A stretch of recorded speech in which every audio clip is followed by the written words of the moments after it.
Hola, se me ha pedido compartir con ustedes la importancia de estudiar el Pentateuco. Como ya han de saber, el Pentateuco se trata de los primeros 5 libros de la Biblia, de Génesis, Éxodo, Levítico, Números y Deuteronomio. El nombre Pentateuco viene de una palabra griega que significa 5 rollos, porque como también saben, los libros antes no eran como los tenemos, sino se escribieron en rollos. También se conoce como la ley o el Torah. Pues si bien entendemos que el mensaje central de la Biblia es la salvación que Dios nos da por medio de su Hijo Jesucristo, no entenderemos mucho de por qué necesitamos un Salvador, de quién es Dios para que le debemos de obedecer. Nada de eso podríamos entender bien sin el trasfondo del Pentateuco. Por ejemplo, en Génesis vemos que Dios creó al mundo, que Dios es nuestro creador. Y como nuestro creador, pues obviamente Él tiene la última palabra de qué es bueno, qué es malo, qué debemos de hacer, qué no debemos de hacer. Y ahí vemos esto, que tenemos que responder a quien nos creó. Y vemos el poder de Dios de poder hacer todo este mundo. Y eso nos dice mucho sobre él. Es también en Génesis que vemos el problema del pecado, que es la razón por la cual necesitamos un Salvador. Vemos cómo el hombre desobedeció a su creador y que eso le alejó, puso una separación entre él y su creador, y que pues hay que solucionar esta ruptura. Pero también en Génesis vemos la primera profecía sobre la solución a este problema. Buscan conmigo Génesis 3:15. Génesis 3:15. Y aquí ya han tomado del fruto prohibido primero Eva y después Adán, y ya se han enfrentado con Dios, y Dios está castigando al hombre, a la mujer y al serpiente. Y al serpiente le dice: y pondré enemistad entre ti y la mujer, y entre tu cimiento y la simiente suyo. Esta te herirá en la cabeza, y tú le herirás en el calcañar. Y entendemos esto como la primera profecía de que Dios iba a mandar a alguien que iba a acabar con el pecado, iba a acabar con la maldad. Pero en Génesis también vemos que no fue situación aislada este acto de desobediencia, sino vemos como la humanidad va de mal en peor. Vemos el pecado de Caín en matar a su hermano Abel. Vemos que las cosas se van desenfrenando hasta el punto que por poco y Dios destruye a todos en el diluvio, pero guarda a una familia que Noé, el padre de esta familia, estaba pues dentro de la situación tan horrible que estaba en el mundo, estaba intentando seguir a Dios, y Dios honró este deseo de estarle siguiendo, y salvó a él y a su familia. Y después de este punto en el libro empezamos a ver cómo escoge, cómo se va enfocando en una sola familia hasta llegar a Abraham. Y de Abraham Dios planea hacer toda una nación, la nación de Israel, y a través de esta nación piensa traer al Salvador. Entonces aquí vemos cómo Dios desde luego que se presentó el problema del pecado, está proveyendo una solución bien planeado y bien formado desde tiempos antiguos. En Éxodo vemos cómo Dios salva a su pueblo de Egipto, como primero protege a su pueblo haciendo que tengan comida cuando el área en que vivían estaba en tiempos duros, y vemos cómo después les saca de la esclavitud en Egipto.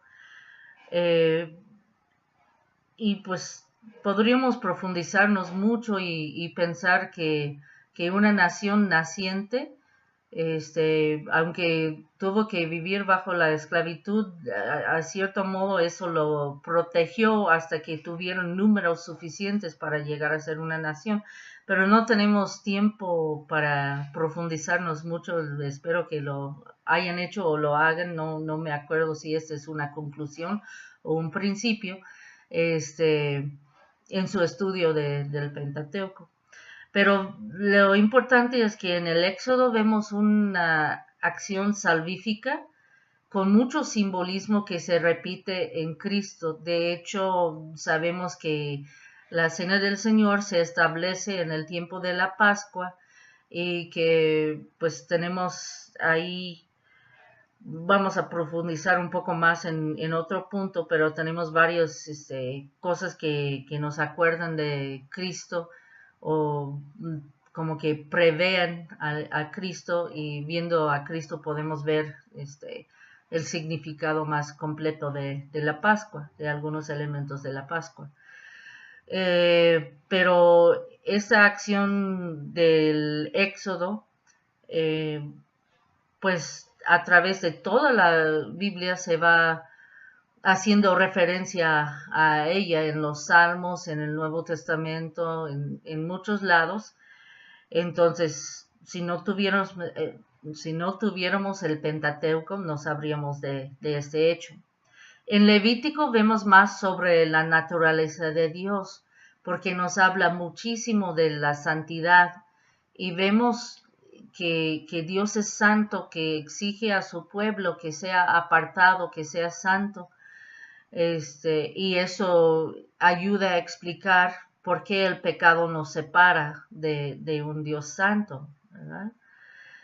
En Números, pues vemos mucho cómo el pueblo de Dios se queja y se revela, y vemos la fidelidad de Dios porque no los bota por un lado y se olvida de ellos, y la infidelidad de los hombres, lo cual remarca, nos hace ver todavía más el problema de pecado que tenemos nosotros, y que necesitamos de la fidelidad y la misericordia de Dios para solucionarlo. Deuteronomio, pues también viene de una palabra griego que deutero, segundo, nomos, ley.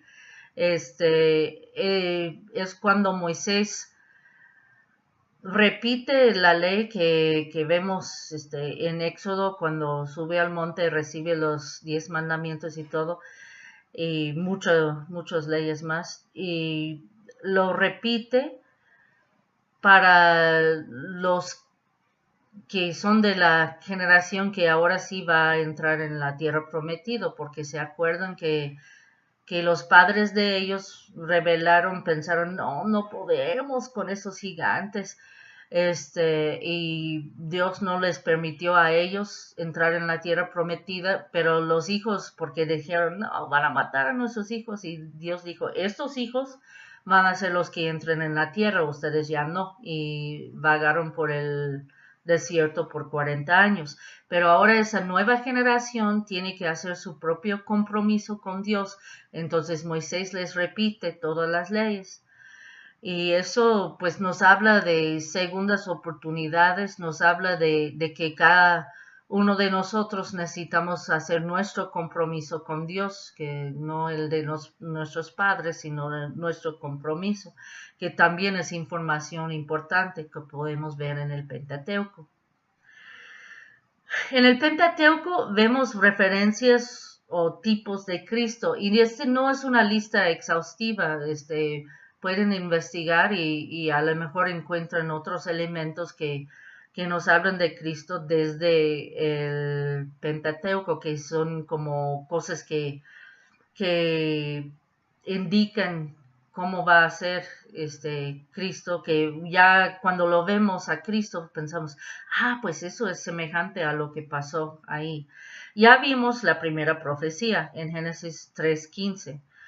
También se hace una referencia a Cristo en las promesas que Dios da a Abraham, y vamos a ver en dos lugares, en Génesis 12:3,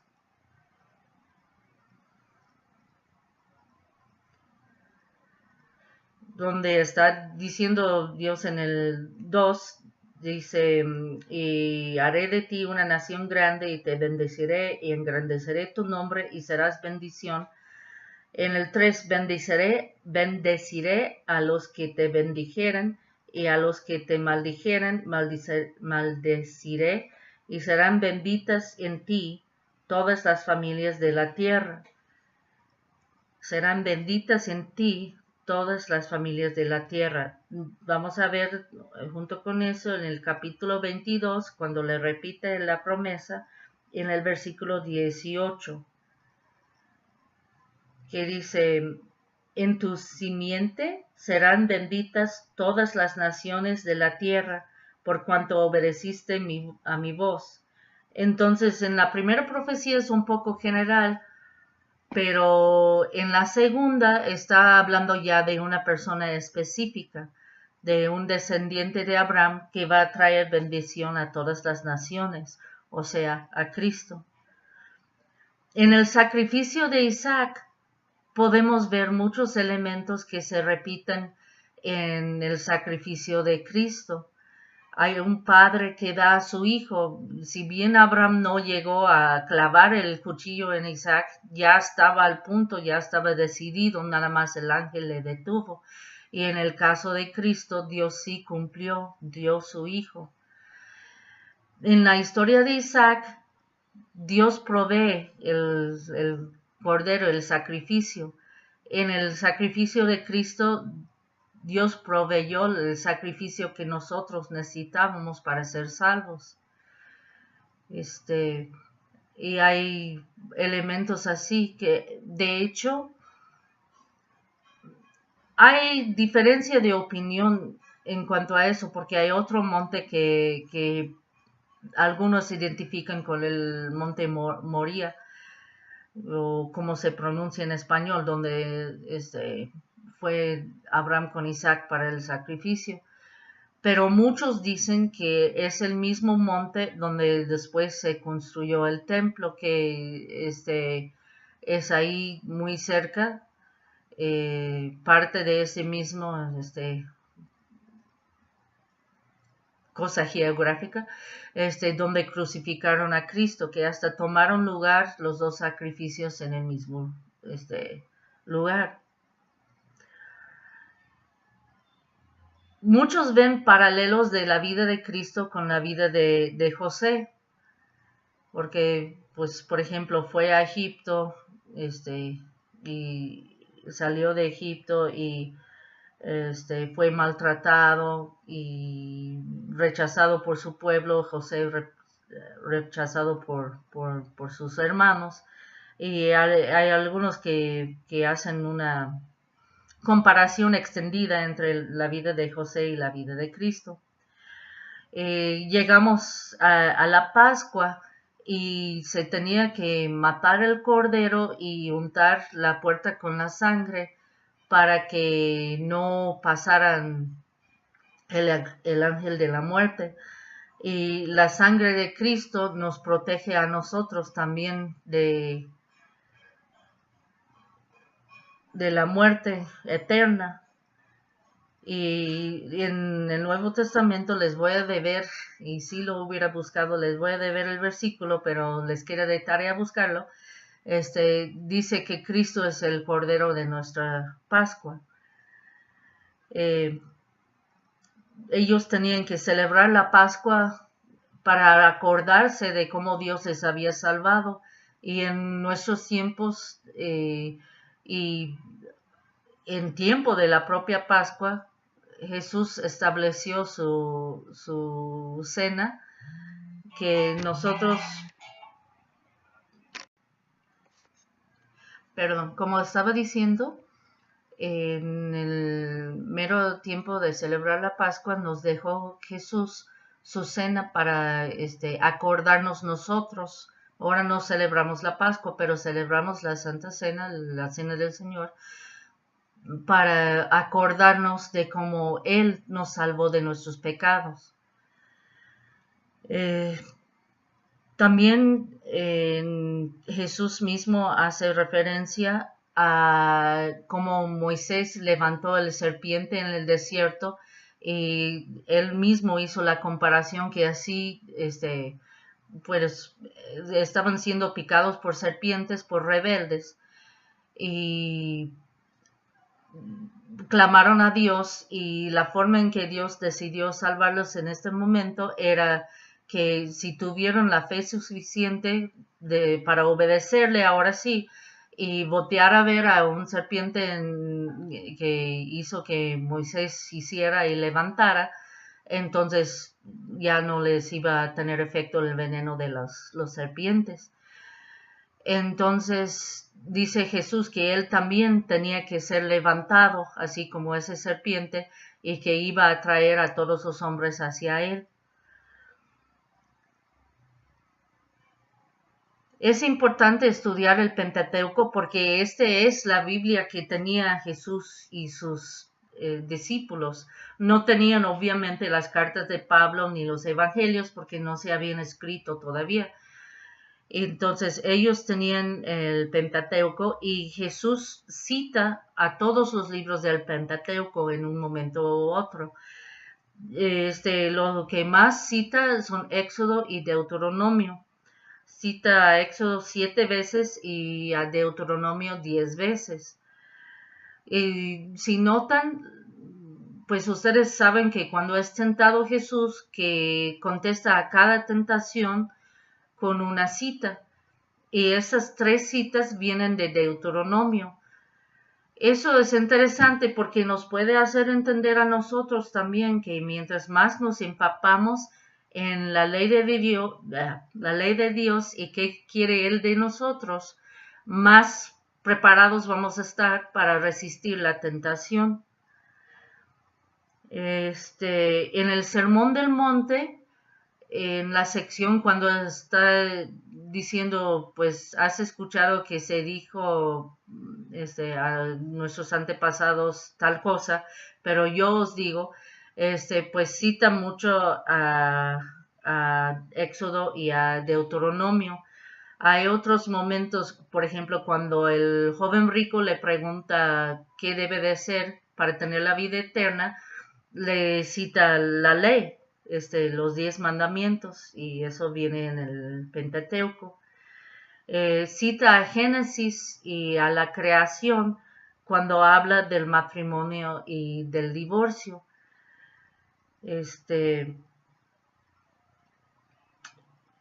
También difícilmente se entendería al Nuevo Testamento si no tuviéramos la información que nos comparte el Pentateuco.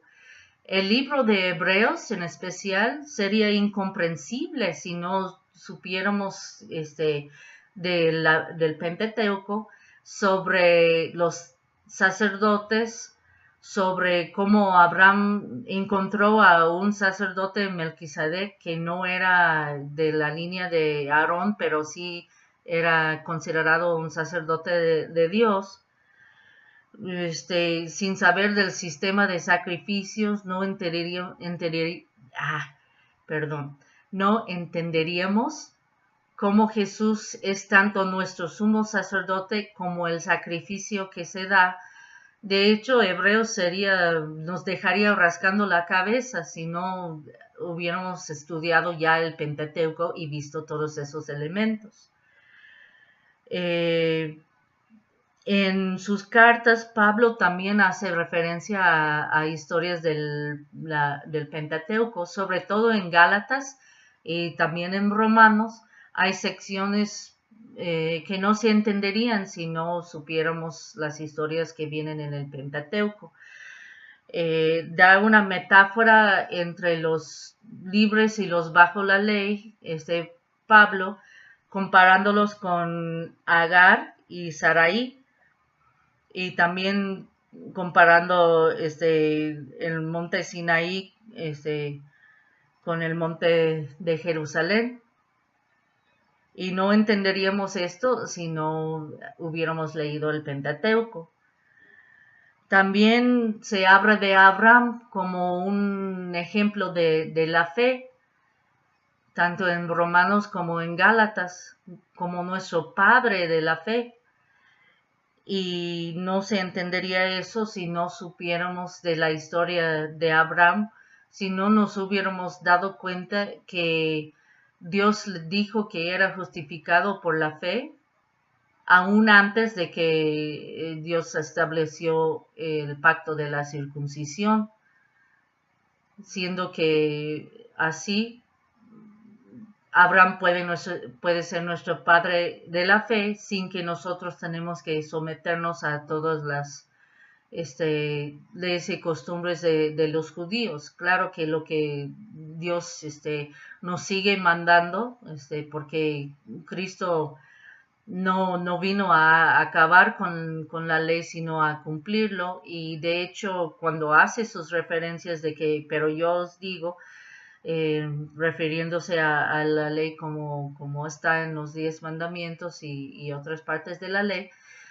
él lo pone todavía más difícil porque ve las actitudes del corazón, no solamente es un cumplir externo, sino que no debemos de odiar a nuestro hermano en el corazón, no debemos de codiciar, desear a una persona del sexo opuesto ni mentalmente, aunque no lleguemos a malos actos, aún estar pensando también es pecado, ¿no? Entonces lo pone en actitudes del corazón y lo pone hasta en cierta manera más difícil, pero Él nos da la gracia para poder agradarle también, y su sangre nos cubre de nuestros pecados si le aceptamos y si le confesemos nuestros pecados. Aún en Apocalipsis hay referencias al Pentateuco.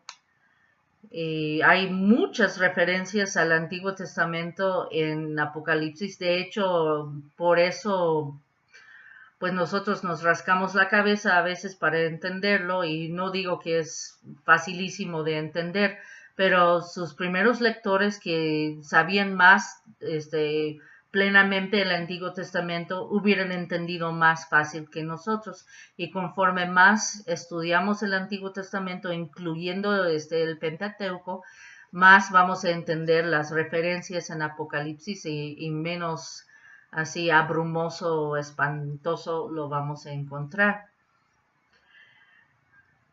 En conclusión, voy a leer unas palabras que dijo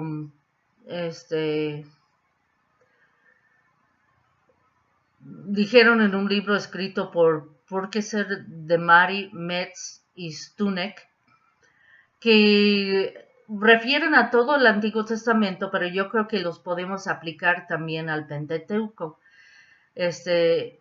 Y dicen, ni el Antiguo ni el Nuevo Testamento son cabalmente comprensibles el uno sin el otro. Ambos forman las dos mitades de un todo perfecto. El Antiguo Testamento sin el Nuevo es igual a un cuerpo sin cabeza. Tertuliano dijo, en el Antiguo Testamento el Nuevo está escondido.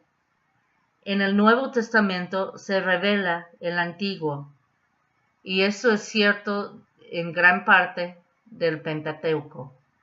Gracias por su atención. Yo sé que no es el video más emocionante del mundo, una cabeza hablando, pero espero que sí estén motivados a estudiar la riqueza que Dios nos ha dejado en su palabra y en el Pentateuco en específico.